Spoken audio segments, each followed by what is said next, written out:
Hi welcome back to Sinchu vlogs. ಎಲ್ರಿಗೂ ನಮಸ್ಕಾರ. ಎಲ್ಲರೂ ಹೇಗಿದ್ದೀರಾ? ಐ ಹೋಪ್ ಎಲ್ಲರೂ ಚೆನ್ನಾಗಿದ್ದೀರಾ ಅಂತ ಅಂದ್ಕೊಳ್ತೀನಿ.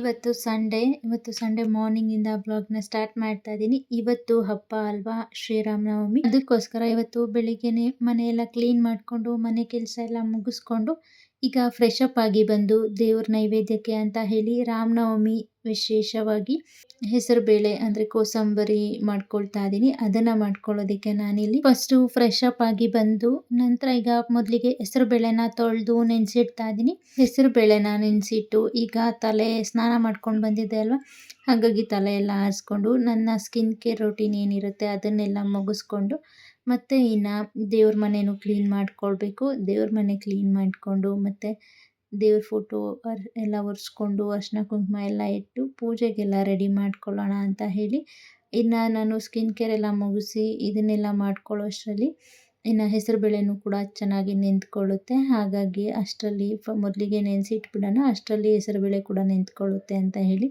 ಅದನ್ನು ಕೂಡ ನೆನೆಸಿಟ್ಟು ಈಗ ನಾನು ನನ್ನ ಸ್ಕಿನ್ ಕೇರ್ ಏನಿರುತ್ತೆ ಅದನ್ನೆಲ್ಲ ಮುಗಿಸ್ಕೊಂಡು ದೇವ್ರ ಮನೆ ಕ್ಲೀನ್ ಮಾಡಿಕೊಂಡು ಪೂಜೆಗೆ ರೆಡಿ ಮಾಡ್ಕೊಳ್ಳೋಣ ಅಂತ ಹೇಳಿ ಮಾಡ್ಕೊಳ್ತಾ ಇದ್ದೀನಿ. ಇನ್ನು ಇವತ್ತು ನನ್ನ ಹಸ್ಬೆಂಡು ಮನೇಲಿಲ್ಲ, ಅಂದರೆ ಹೊರಗಡೆ ಹೊರಟಿದ್ದಾರೆ. ಅವ್ರ ಫ್ರೆಂಡು ಒಬ್ಬರದು ಎಂಗೇಜ್ಮೆಂಟ್ ಇತ್ತು, ಹಾಗಾಗಿ ಎಂಗೇಜ್ಮೆಂಟಿಗೆ ಹೋಗಿದ್ದಾರೆ. ಹಾಗಾಗಿ ಒಬ್ಬಳೇ ಇರೋದ್ರಿಂದ ನಿಧಾನಕ್ಕೆ ಮಾಡ್ಕೊಳ್ತಾ ಇದ್ದೀನಿ. ಇವತ್ತು ಸ್ವಲ್ಪ ಬೇಗ ಎದ್ದು ಎಲ್ಲ ಏನು ಮಾಡ್ಕೊಳ್ಳಲ್ಲ. ವೀಕ್ಲಿ ಪೂರ್ತಿ ಬೇಗ ಎದ್ದು ಕೆಲಸಗಳನ್ನು ಮಾಡಿಕೊಂಡು ಮಾರ್ನಿಂಗ್ ಬ್ರೇಕ್ಫಾಸ್ಟ್ ಹಾಗೆ ಮಧ್ಯಾಹ್ನ ಊಟಕ್ಕೆ ಇದಕ್ಕೆಲ್ಲ ರೆಡಿ ಮಾಡ್ಕೊಳ್ತೀವಲ್ಲ, ಹಾಗಾಗಿ ಇನ್ನೇನು ವಾರ ಪೂರ್ತಿ ಬೇಗ ಎದ್ದೇಳಿರ್ತೀವಿ ಅಂತ ಹೇಳಿ ಇನ್ನು ಸಾಟರ್ಡೆ ಸಂಡೇ ಇಲ್ಲಾಂದರೆ ಸಾಟರ್ಡೆ ಒಂದಿನ ಆದರೂ ಸ್ವಲ್ಪ ಆದರೂ ಲೇಟಾಗಿ ಎದ್ದೇಳೋಣ, ಚೆನ್ನಾಗಿ ನಿದ್ದೆ ಮಾಡೋಣ ಅಂತ ಹೇಳಿ ಇನ್ನು ಸ್ವಲ್ಪ ಲೇಟಾಗಿ ಎದ್ದು ನನ್ನ ಹಸ್ಬೆಂಡ್ ಹೊರಟರು. ಆಮೇಲೆ ನಾನು ಪೂಜೆ ಕೆಲಸನೆಲ್ಲ ಮಾಡ್ಕೊಳ್ತಾ ಇರೋದು. ಇನ್ನು ಇವತ್ತು ಅಮ್ಮ ಕೂಡ ಕಾಲ್ ಮಾಡಿ ಕರೀತಾ ಇದ್ರು, ಊರಿಂದ ಬನ್ನಿ ನಮ್ಮ ಮನೆಗೆ ಹಬ್ಬ ಮಾಡೋಣ ಅಂತ ಎಲ್ಲ ಹೇಳಿ. ಇನ್ನು ಹೋಗೋಣ ಅಂದರೆ ನನ್ನ ಹಸ್ಬೆಂಡ್ಗೆ ಎಂಗೇಜ್ಮೆಂಟ್ ಹೋಗೋದಿತ್ತು, ಅವರು ಮಿಸ್ ಮಾಡೋಕ್ಕೆ ಆಗ್ತಾ ಇರಲಿಲ್ಲ, ಹೋಗಲೇಬೇಕಾಗಿತ್ತು. ಹಾಗಾಗಿ ಇನ್ನು ಅವರು ಕೂಡ ಅಲ್ಲಿ ಹೋದರು. ಇನ್ನು ಒಬ್ಬಳೇ ಹೋಗೋದೆಲ್ಲ ಸರಿ ಇರಲ್ಲ, ನನಗೂ ಅಷ್ಟಿಷ್ಟ ಆಗಲ್ಲ.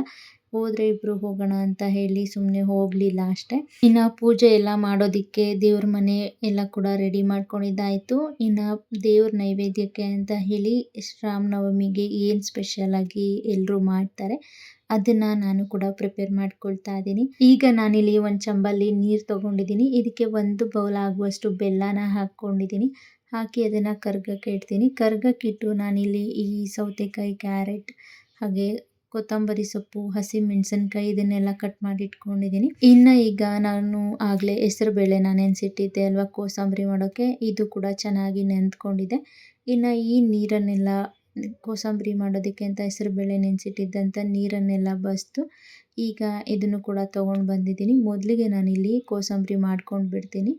ಅದನ್ನು ಮಾಡ್ಕೊಳ್ಳೋದಕ್ಕೆ ನಾನಿಲ್ಲಿ ತೊಳೆದಿಟ್ಟಿದ್ದಂಥ ಹೆಸರುಬೇಳೆಗೆ ಕ್ಯಾರೆಟ್, ಸೌತೆಕಾಯಿ ಹಾಗೆ ಕೊತ್ತಂಬರಿ ಸೊಪ್ಪು, ಹಸಿಮೆಣಸಿನ್ಕಾಯಿ 1 ಹಾಗೆ ರುಚಿಗೆ ತಕ್ಕಷ್ಟು ಉಪ್ಪನ್ನು ಹಾಕಿ ಇದನ್ನು ನೀಟಾಗಿ ಮಿಕ್ಸ್ ಮಾಡ್ಕೊಳ್ತಾ ಇದ್ದೀನಿ. ನಾನು ಇದಕ್ಕೆ ಒಗ್ಗರಣೆ ಎಲ್ಲ ಏನೂ ಮಾಡ್ಕೊಂಡಿಲ್ಲ. ತುಂಬ ಜನ ಒಗ್ಗರಣೆ ಮಾಡ್ಕೊಂಡು ತಿಂತಾರೆ, ಅವ್ರಿಗೆ ಅದೇ ಥರ ಇಷ್ಟ ಆಗುತ್ತೆ. ಬಟ್ ನನಗೆ ನನ್ನ ಹಸ್ಬೆಂಡ್ಗೆ ಒಗ್ಗರಣೆ ಎಲ್ಲ ಹಾಕ್ಕೊಂಡು ತಿನ್ನೋಕೆ ಅಷ್ಟೊಂದು ಇಷ್ಟ ಆಗಲ್ಲ. ಹಾಗಾಗಿ ನಾನು ಒಗ್ಗರಣೆ ಯಾವಾಗಲೂ ಮಾಡೋಕ್ಕೋಗಲ್ಲ. ಇದಕ್ಕೆ ಅಂತಲ್ಲ, ಮಜ್ಜಿಗೆ ಮಾಡಿದ್ರೂ ಹಾಗೆ ಮಾಡ್ತೀನಿ. ಇನ್ನು ಕೋಸಂಬರಿ ಕೂಡ ರೆಡಿ ಮಾಡ್ಕೊಂಡಿದ್ದಾಯಿತು. ಈಗ ಮಜ್ಜಿಗೆ ಮಾಡ್ಕೊಳ್ಳೋಣ ಅಂತ ಮಾಡ್ಕೊಳ್ತಾ ಇದ್ದೀನಿ. ನಾನಿಲ್ಲಿ ಒಂದು ಪಾತ್ರೆಗೆ 1 ಬೌಲ್ ಆಗುವಷ್ಟು ಗಟ್ಟಿ ಮೊಸರನ್ನು ಹಾಕ್ಕೊಂಡು 2 ಬೌಲ್ ಆಗುವಷ್ಟು ನೀರನ್ನು ಸೇರಿಸ್ಕೊಂಡಿದ್ದೀನಿ. ನೀರನ್ನು ಸೇರಿಸಿ ಇದಕ್ಕೆ ರುಚಿಗೆ ತಕ್ಕಷ್ಟು ಉಪ್ಪನ್ನು ಹಾಕಿ ಈ ಮಜ್ಜಿಗೆನ ಚೆನ್ನಾಗಿ ಕಡ್ಕೊಂಡು ಇದಕ್ಕೆ 1 ಹಸಿರು ಮೆಣಸಿನ್ಕಾಯಿ ಹಾಕ್ಕೊಂಡಿದ್ದೀನಿ, ಹಾಗೆ ಸ್ವಲ್ಪ ಕೊತ್ತಂಬರಿ ಸೊಪ್ಪನ್ನು ಸೇರಿಸ್ಕೊಂಡಿದ್ದೀನಿ. ಇಷ್ಟು ಮಾಡಿದ್ರೆ ಆಯಿತು, ಮಜ್ಜಿಗೆನೂ ಕೂಡ ರೆಡಿ ಆಯಿತು. ನಾನು ಇದಕ್ಕೂ ಕೂಡ ಒಗ್ಗರಣೆನ ಮಾಡ್ಕೊಂಡಿಲ್ಲ. ಇನ್ನು ಈಗ ಕೋಸಂಬರಿ ಹಾಗೆ ಮಜ್ಜಿಗೆ 2 ಕೂಡ ರೆಡಿ ಆಯಿತು. ಇನ್ನು ಪಾನಕ ಮಾಡ್ಕೊಳ್ತಾ ಇದ್ದೀನಿ. ಅದನ್ನು ಮಾಡ್ಕೊಳ್ಳೋಕ್ಕೆ ನಾನಿಲ್ಲಿ ಆಗಲೇ 1 ಚಂಬು ನೀರಿಗೆ 1 ಬೌಲ್ ಆಗುವಷ್ಟು ಬೆಲ್ಲನ ಹಾಕಿ ಕರ್ಗಕ್ಕಿಟ್ಟಿದ್ದೆ. ಈಗ ಅದನ್ನು ನಾನಿಲ್ಲಿ ಈ ರೀತಿ ಬೌಲ್ಗೆ ಫಿಲ್ಟ್ರ್ ಮಾಡಿ ಹಾಕ್ಕೊಂಡಿದ್ದೀನಿ. ಫಿಲ್ಟ್ರ್ ಮಾಡಿ ಹಾಕ್ಕೊಂಡು ನಾನಿಲ್ಲಿ ಏಲಕ್ಕಿನ ಚಚ್ಚಿ ಪುಡಿ ಮಾಡಿ ಹಾಕ್ಕೊಳ್ತಾ ಇದ್ದೀನಿ. ಏಲಕ್ಕಿ ಪುಡಿಗಿಂತ ಏಲಕ್ಕಿನ ಈ ರೀತಿ ಪುಡಿ ಮಾಡಿ ಸೇರಿಸ್ಕೊಳ್ಳೋದು ತುಂಬಾ ರುಚಿಯಾಗಿರುತ್ತೆ. ಆ ಫ್ಲೇವರೇ ತುಂಬ ಡಿಫ್ರೆಂಟ್ ಕೊಡುತ್ತೆ, ತುಂಬ ಚೆನ್ನಾಗಿರುತ್ತೆ. ಇನ್ನು ಏಲಕ್ಕಿ ಕೂಡ ಪುಡಿ ಮಾಡಿ ಹಾಕ್ಕೊಂಡು ಒಂದು ಅರ್ಧ ನಿಂಬೆಹಣ್ಣಲ್ಲಿ ಒಂದು ಸ್ವಲ್ಪ 4-5 ಡ್ರಾಪ್ಸ್ ಆಗುವಷ್ಟು ನಿಂಬೆ ರಸನ ಹಿಂಡ್ಕೊಂಡಿದ್ದೀನಿ. ಹಿಂಡ್ಕೊಂಡು ಅದನ್ನು ಸೈಡ್ಗಿಟ್ಟಿದ್ದೀನಿ. ಸೈಡ್ಗಿಟ್ಟು ನಾನಿಲ್ಲಿ ಒಂದು ಕರ್ಬೂಜ ಹಣ್ಣನ್ನು ತೊಗೊಂಡು ಇದನ್ನು ಕಟ್ ಮಾಡಿಕೊಂಡು ಈ ರೀತಿ ಸ್ಪೂನ್ ಸಹಾಯದಿಂದ ತಗೊಳ್ತಾ ಇದ್ದೀನಿ. ಇದನ್ನು ಈ ರೀತಿ ಕಟ್ ಮಾಡಿ ಇದನ್ನು ಒಂದು ಮಿಕ್ಸಿ ಜಾರ್ಗೆ ಹಾಕ್ಕೊಳ್ತಾ ಇದ್ದೀನಿ. ನಾನಿಲ್ಲಿ ಪೂರ್ತಿ ಏನು ಒಂದು ಹಣ್ಣು ತೊಗೊಂಡಿದ್ದೀನಿ ಕರ್ಬೂಜ ಹಣ್ಣು, ಅದನ್ನು ಪೂರ್ತಿ ಸೇರಿಸ್ಕೊಳ್ತಾ ಇದ್ದೀನಿ. ಪೂರ್ತಿ ಮಿಕ್ಸಿ ಜಾರ್ಗೆ ಹಾಕಿ ಇದನ್ನು ಸ್ವಲ್ಪ ತರ್ತರಿಯಾಗಿ ರುಬ್ಕೊಳ್ತೀನಿ. ಕೆಲವರು ಇದನ್ನು ರುಬ್ಬಲ್ಲ, ಹಾಗೆ ಕೈಯಲ್ಲಿ ಚಿವುಟಿ ಹಾಗೆ ಮಾಡ್ಕೋತಾರೆ. ಇನ್ನು ಕೆಲವರು ಒಂದು ಅರ್ಧ ರುಬ್ತಾರೆ, ಇನ್ನು ಅರ್ಧ ಸಣ್ಣ ಸಣ್ಣಕ್ಕೆ ಕಟ್ ಮಾಡಿ ಸೇರಿಸ್ಕೊಳ್ತಾರೆ. ಬಟ್ ನಮ್ಮ ಮನೇಲಿ ಯಾವಾಗಲೂ ನಾವು ಇದೇ ರೀತಿ ಮಾಡೋದು. ಹಾಗಾಗಿ ನಾನು ಇದೇ ಥರ ಮಾಡ್ತಾಯಿದ್ದೀನಿ. ಇನ್ನು ಇದನ್ನು ರುಬ್ಕೊಂಡು ಈಗ ನಾನು ಪಾನಕ ಏನು ಮಾಡಿಟ್ಕೊಂಡಿದ್ದಿಲ್ವ ಅದಕ್ಕೆ ಹಾಕಿ ಚೆನ್ನಾಗಿ ಮಿಕ್ಸ್ ಮಾಡ್ಕೊಳ್ಳೋದು. ಇಷ್ಟು ಮಾಡಿದ್ರೆ ಆಯಿತು ಇವತ್ತಿನ ರಾಮನವಮಿಗೆ ಮಾಡುವಂಥ ವಿಶೇಷವಾದ ಪ್ರಸಾದ ಅಂತ ಹೇಳ್ಬೋದು. ಇದನ್ನು ತುಂಬ ಕಡೆ ಇವತ್ತು ದೇವಸ್ಥಾನಗಳಲ್ಲಿ, ರೋಡ್ ಸೈಡಲ್ಲಿ ಅಥವಾ ಜಾತ್ರೆಗಳಲ್ಲಿ ಎಲ್ಲ ಕಡೆ ಇಶ್ಯೂ ಕೊಡ್ತಾ ಇರ್ತಾರೆ. ತುಂಬಾ ರುಚಿಯಾಗಿರುತ್ತೆ. ನಮಗಂತೂ ತುಂಬ ಇಷ್ಟ ಆಗುತ್ತೆ. ನಾವು ಎಲ್ಲ ಸ್ಕೂಲ್ ಟೈಮಲ್ಲಿ ಚಿಕ್ಕವರಿರುವಾಗ ರೋಡ್ ಸೈಡಲ್ಲಿ ಅಥವಾ ಟೆಂಪಲ್ಗಳ ಹತ್ರ ಎಲ್ಲ ಕೊಡ್ತಾ ಇರ್ತಿದ್ರು.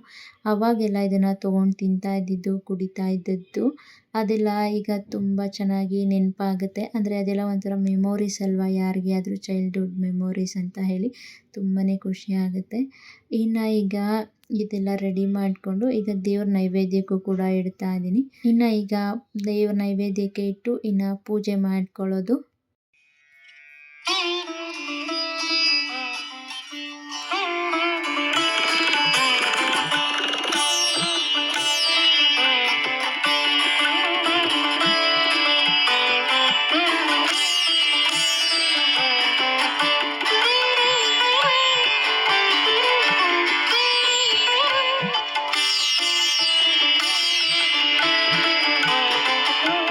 ಪೂಜೆ ಆದಮೇಲೆ ದೇವ್ರ ಮನೆ ಮುಂದೆ ಕೂತ್ಕೊಂಡು ಈ ಥರ ದೇವ್ರನ್ನ ನೋಡ್ತಾ ಇದ್ರೆ ಏನೋ ಒಂಥರ ಮನಸ್ಸಿಗೆ ನೆಮ್ಮದಿ ಅನಿಸುತ್ತೆ ಅಲ್ವಾ. ನನಗೂ ಅದೇ ಥರ ಆಗುತ್ತೆ. ನಿಮಗೂ ಯಾರಿಗಾದ್ರೂ ಈ ರೀತಿ ಪೂಜೆ ಮಾಡಿ ದೇವ್ರ ಮನೆ ಮುಂದೆ ಕೂತ್ಕೊಂಡು ದೇವ್ರನ್ನ ಹಾಗೆ ನೋಡ್ತಾ ಇದ್ರೆ ಕೂಡ ಏನೋ ಒಂಥರ ಮನಸ್ಸಿಗೆ ಸಮಾಧಾನ, ನೆಮ್ಮದಿ ಅಂತಲೂ ಅನಿಸುತ್ತೆ ಅಲ್ವಾ. ಈ ರೀತಿ ನಿಮಗೂ ಯಾರಿಗಾದ್ರೂ ಅನಿಸಿದ್ರೆ ಕಮೆಂಟ್ ಮಾಡಿ. ಇನ್ನು ಇವತ್ತಿನ ಸಂಜೆ ಊಟಕ್ಕೆ ಬೆಂಡೆಕಾಯಿ ಮಸಾಲ ಮಾಡ್ಕೊಳ್ತಾ ಇದ್ದೀನಿ. ಇದನ್ನು ಮಾಡೋದು ತುಂಬಾ ಈಸಿ, ಹಾಗೆ ತುಂಬಾ ರುಚಿಯಾಗಿರುತ್ತೆ. ಈ ಬೆಂಡೆಕಾಯಿಯಲ್ಲಿ ಹೆಲ್ತ್ ಬೆನಿಫಿಟ್ಸ್ ತುಂಬಾ ಇದ್ದಾವೆ ಅಂತ ಹೇಳ್ಬೋದು. ಇದನ್ನು ನಾನು ಆಲ್ರೆಡಿ ತಂದಾಗಲೇ ಅರಿಶಿನ ಉಪ್ಪು ಹಾಕಿ ಒಂದ್ಸರಿ ನೀಟಾಗಿ ವಾಶ್ ಮಾಡಿ ಕಾಟನ್ ಬಟ್ಟೆಯಿಂದ ಒರೆಸಿ ಎತ್ತಿಟ್ಟಿರ್ತೀನಿ. ಇನ್ನು ಈಗ ಅಡುಗೆ ಮಾಡ್ಕೊಳ್ಳುವಾಗ ಒಂದ್ಸರಿ ನಾರ್ಮಲ್ ನೀರಲ್ಲೇ ವಾಶ್ ಮಾಡಿಕೊಂಡು ಮತ್ತೆ ಒಂದು ಬಟ್ಟೆಯಿಂದ ಮತ್ತೆ ಒಂದ್ಸರಿ ಚೆನ್ನಾಗಿ ಒರೆಸ್ಕೊಂಡು ಆಮೇಲೆ ಇದನ್ನು ಕಟ್ ಮಾಡ್ಕೊಳ್ತೀನಿ. ಯಾವಾಗಲೂ ಇದನ್ನು ಇದೇ ರೀತಿ ಕಟ್ ಮಾಡ್ಕೊಳ್ಬೇಕಾಗತ್ತೆ. ಬೆಂಡೆಕಾಯಿನ ಇದೇ ರೀತಿ ವಾಶ್ ಮಾಡಿಕೊಂಡು ಬಟ್ಟೆಯಲ್ಲಿ ಒರೆಸಿನೇ ಕಟ್ ಮಾಡ್ಕೊಳ್ಬೇಕು. ಇಲ್ಲ ಅಂದರೆ ಅದು ನೀಟಾಗಿ ಕ್ಲೀನ್ ಆಗಿರಲ್ಲ. ಹಾಗಾಗಿ ಮನೇಲಿ ಏನಾಗುತ್ತೆ ಅಂದರೆ ಆಲ್ಮೋಸ್ಟ್ ನಾನು ಯಾವಾಗಲಾದರೂ ಬೆಂಡೆಕಾಯಿಯಿಂದ ಏನಾದರೂ ರೆಸಿಪೀಸ್ ಮಾಡ್ತಿರ್ತೀನಿ ನೋಡಿ. ಆ ಟೈಮಲ್ಲಿ ನನ್ನ ಹಸ್ಬೆಂಡ್ ಮನೆಗೆ ಬರ್ತಾರೆ ಅಲ್ವಾ, ಮನೆಗೆ ಬಂದಾಗ ಅವರು ಇದು ಬೇರೆ ಏನಾದರೂ ಮಾಡು ಅಂತ ಹೇಳಿಬಿಡ್ತಾರೆ. ಇಷ್ಟ ಆಗಲ್ಲ ಅಂತಲ್ಲ, ಬಟ್ ಇಷ್ಟ ಆಗುತ್ತೆ. ಬಟ್ ಏನೋ ಗೊತ್ತಿಲ್ಲ, ಆ ಥರ ಒಂದೆರಡು ಸರಿ ಆಗಿದೆ. ನಾನಿಲ್ಲಿ ಒಂದು ಸ್ವಲ್ಪ ಬೆಂಡೆಕಾಯಿ ಕಟ್ ಮಾಡಿಬಿಟ್ಟು ಈಗ ನೆನಪು ಮಾಡಿಕೊಂಡು ಈ ರೀತಿ ಚಾಕುಗೆ ಎಣ್ಣೆ ಹಚ್ಕೊಳ್ತಾ ಇದ್ದೀನಿ. ಕೆಲವೊಂದು ಸರಿ ಎಷ್ಟು ದಡ್ಡತನ ಮಾಡಿಬಿಡ್ತೀವಿ ಅಂದರೆ ಗೊತ್ತೇ ಆಗಲ್ಲ, ಆ ಥರ ಆಡ್ತಾ ಇರ್ತೀವಿ. ಅದು ಚಾಕುಗೆ ಈ ರೀತಿ ಎಣ್ಣೆ ಹಚ್ಕೊಂಡು ಬೆಂಡೆಕಾಯಿ ಕಟ್ ಮಾಡೋದ್ರಿಂದ ಅಷ್ಟು ಒಂಥರ ಲೋಳೆ ಲೋಳೆ ಬರಲ್ಲ ಅಂತ ಹೇಳಿ ಆ ರೀತಿ ಕಟ್ ಮಾಡ್ಕೊಳ್ಳೋದು. ಇನ್ನು ಬೆಂಡೆಕಾಯಿ ಎಲ್ಲ ಕಟ್ ಮಾಡಿಕೊಂಡು ಈಗ ಒಂದ್ಸರಿ ಚಾಕು ಮತ್ತು ಈ ಮಣೆ ಒಂದ್ಸರಿ ನೀಟಾಗಿ ವಾಶ್ ಮಾಡಿಕೊಂಡು ಒಂದು ಬಟ್ಟೆಯಿಂದ ಒರೆಸಿ ಆಮೇಲೆ ಮಿಕ್ಕಿದ್ದು ಏನು ತರಕಾರಿ ಬೇಕು ಈ ಬೆಂಡೆಕಾಯಿ ಮಾಡೋದಕ್ಕೆ ಅದನ್ನು ಕಟ್ ಮಾಡ್ಕೊಳ್ಳೋದು. ಯಾವಾಗಲೂ ಇದೇ ಥರ ಮಾಡ್ತೀನಿ ನಾನು. ಬೆಂಡೆಕಾಯಿ ಅದು ಸ್ವಲ್ಪ ಲೋಳೆ ಲೋಳೆ ಬರುತ್ತೆ ಅಲ್ವಾ, ಆ ರೀತಿ ಬರೋದು ನಂಗೆ ಅಷ್ಟೊಂದು ಇಷ್ಟ ಆಗಲ್ಲ. ಹಾಗಾಗಿ ನಾನು ಬೆಂಡೆಕಾಯಿ ಕಟ್ ಮಾಡಿದ್ಮೇಲೆ ಅದನ್ನು ನೀಟಾಗಿ ವಾಶ್ ಮಾಡ್ಕೊಳ್ತೀನಿ. ಮಣೆ ಆಗಿರ್ಬೋದು, ಚಾಕು ಆಗಿರ್ಬೋದು, ಇವೆರಡನ್ನೂ ನೀಟಾಗಿ ವಾಶ್ ಮಾಡಿಕೊಂಡು ಆಮೇಲೆ ಮಿಕ್ಕಿದ ತರಕಾರಿಗಳನ್ನು ಕಟ್ ಮಾಡ್ಕೊಳ್ಳೋದು. ಯಾವಾಗಲೂ ಇದೇ ಥರ ಮಾಡ್ತೀನಿ. ಯಾಕಂದರೆ ಬೆಂಡೆಕಾಯಲ್ಲಿ ಸ್ವಲ್ಪ ಲೋಳೆ ಲೋಳೆ ಥರ ಬರುತ್ತೆ ನೋಡಿ, ಅದು ನನಗೆ ಇಷ್ಟ ಆಗಲ್ಲ. ಮತ್ತು ನಾವೇನು ಕುಕ್ ಮಾಡ್ತೀವಿ ಅದೆಲ್ಲ ಪೂರ್ತಿ ಹಾಗೆ ಆಗಿಬಿಡುತ್ತೆ ಅಂತೇಳಿ. ಇನ್ನು ನಾನಿಲ್ಲಿ ಈರುಳ್ಳಿನ ಸ್ವಲ್ಪ ದಪ್ಪ ದಪ್ಪ ಕಟ್ ಮಾಡಿ ಇದನ್ನು ತರ್ತರಿಯಾಗಿ ಮಿಕ್ಸಿಗೆ ಹಾಕ್ಕೊಳ್ತಾ ಇದ್ದೀನಿ. ಇಲ್ಲ ಅಂದರೆ ನೀವು ಚಾಪರ್ ಏನಾದರೂ ಇದ್ದರೆ ಸಣ್ಣಕ್ಕೆ ಚಾಪ್ ಮಾಡ್ಕೊಳ್ಬೋದು.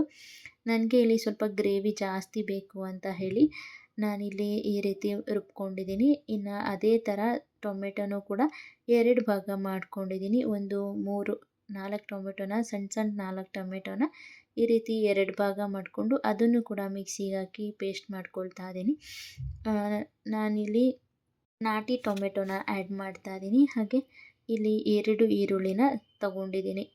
ಹಾಗೆ ಒಂದು 4 ಸಣ್ಣ ಟೊಮೆಟೊನ ತಗೊಂಡಿದ್ದೀನಿ. ಇದನ್ನೆರಡನ್ನು ಈ ರೀತಿ ಮಿಕ್ಸಿಗೆ ಹಾಕಿ ರುಬ್ಕೊಂಡು ಈಗ ತರಕಾರಿ ಎಲ್ಲ ಕಟ್ ಮಾಡಿಕೊಂಡು ರೆಡಿ ಮಾಡ್ಕೊಂಡಿದ್ದಾಯಿತು. ಇನ್ನು ಈಗ ಸ್ಟವ್ ಹಚ್ಕೊಂಡು ಸ್ಟವ್ ಮೇಲೆ ಈ ರೀತಿ ಒಂದು ಪ್ಯಾನ್ ಇಟ್ಟು ಇದಕ್ಕೆ ಎಣ್ಣೆ ಸೇರಿಸ್ಕೊಂಡು ನಂತರ ನಾನಿಲ್ಲಿ ಕಟ್ ಮಾಡ್ಕೊಂಡಿದ್ದಂಥ ಬೆಂಡೆಕಾಯಿನ ಹಾಕ್ಕೊಂಡಿದ್ದೀನಿ.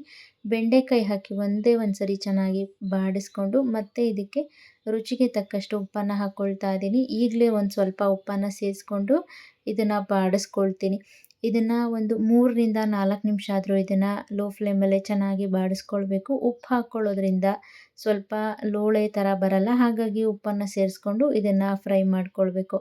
ಇದನ್ನು ಹುರ್ಕೊಂಡು ಈಗ ಒಂದು ಪಾತ್ರೆಗೆ ಹಾಕಿ ಸೈಡಲ್ಲಿಟ್ಟು ಈಗ ಮತ್ತೆ ನಾನಿಲ್ಲೇನು ಬೆಂಡೆಕಾಯಿನ ಹುರ್ಕೊಂಡಿದ್ದೆ ನೋಡಿ, ಆ ಪಾತ್ರೆನ ಇನ್ನೊಂದು ಸರಿ ವಾಶ್ ಮಾಡಿಕೊಂಡು ಮತ್ತೆ ಈಗ ಅದೇ ಪಾತ್ರೆಗೆ ಎಣ್ಣೆ ಹಾಗೆ ಒಂದು ಸ್ವಲ್ಪ ಜೀರಿಗೆ ಹಾಕಿ ಈಗ ನಾನು ರುಬ್ಬಿಟ್ಕೊಂಡಿದ್ದಂಥ ಈರುಳ್ಳಿ ಪೇಸ್ಟನ್ನು ಹಾಕಿ ಇದನ್ನು ಕೂಡ ಬಾಡಿಸ್ಕೊಳ್ತಾ ಇದ್ದೀನಿ. ಇದನ್ನು ಬಾಡಿಸ್ಕೊಂಡು ಇದರಲ್ಲಿರೋ ಹಸಿ ಸ್ಮೆಲ್ ಒಂದು ಸ್ವಲ್ಪ ಎಲ್ಲ ಹೋದ್ಮೇಲೆ ಇದಕ್ಕೆ 1 ಟೇಬಲ್ ಸ್ಪೂನ್ ಆಗುವಷ್ಟು ಶುಂಠಿ ಬೆಳ್ಳುಳ್ಳಿ ಪೇಸ್ಟನ್ನು ಹಾಕ್ಕೊಂಡಿದ್ದೀನಿ. ಶುಂಠಿ ಬೆಳ್ಳುಳ್ಳಿ ಪೇಸ್ಟ್ ಹಾಕಿ ಅದನ್ನು ಕೂಡ ಚೆನ್ನಾಗಿ ಬಾಡಿಸ್ಕೊಂಡು ಈಗ ಇದಕ್ಕೆ ನಾನು ರುಬ್ಕೊಂಡಿದ್ದಂಥ ಟೊಮೆಟೊ ಪೇಸ್ಟನ್ನು ಹಾಕ್ಕೊಂಡಿದ್ದೀನಿ. ಟೊಮೆಟೊ ಪೇಸ್ಟ್ ಹಾಕಿ ಬಾಡಿಸ್ಕೊಂಡು ನಂತರ ಇದಕ್ಕೆ ಅರ್ಧ ಟೇಬಲ್ ಸ್ಪೂನ್ ಆಗುವಷ್ಟು ಅರಿಶಿನ ಹಾಗೆ ಅರ್ಧ ಟೇಬಲ್ ಸ್ಪೂನ್ ಆಗುವಷ್ಟು ಖಾರಕ್ಕೆ ತಕ್ಕಷ್ಟು ಖಾರದ ಪುಡಿ ಹಾಗೆ 1 ಟೇಬಲ್ ಸ್ಪೂನ್ ಆಗುವಷ್ಟು ಕಾಶ್ಮೀರಿ ಚಿಲ್ಲಿ ಪೌಡರ್ ಹಾಗೆ ಇನ್ನೂ 1 ಟೇಬಲ್ ಸ್ಪೂನ್ ಆಗುವಷ್ಟು ಗರಂ ಮಸಾಲೆನ ಹಾಕ್ಕೊಂಡಿದ್ದೀನಿ. ಹಾಗೆ ರುಚಿಗೆ ತಕ್ಕಷ್ಟು ಉಪ್ಪನ್ನು ಸೇರಿಸ್ಕೊಂಡು ಈಗ ಇದನ್ನು ಚೆನ್ನಾಗಿ ಬಾಡಿಸ್ಕೊಳ್ತಾ ಇದ್ದೀನಿ.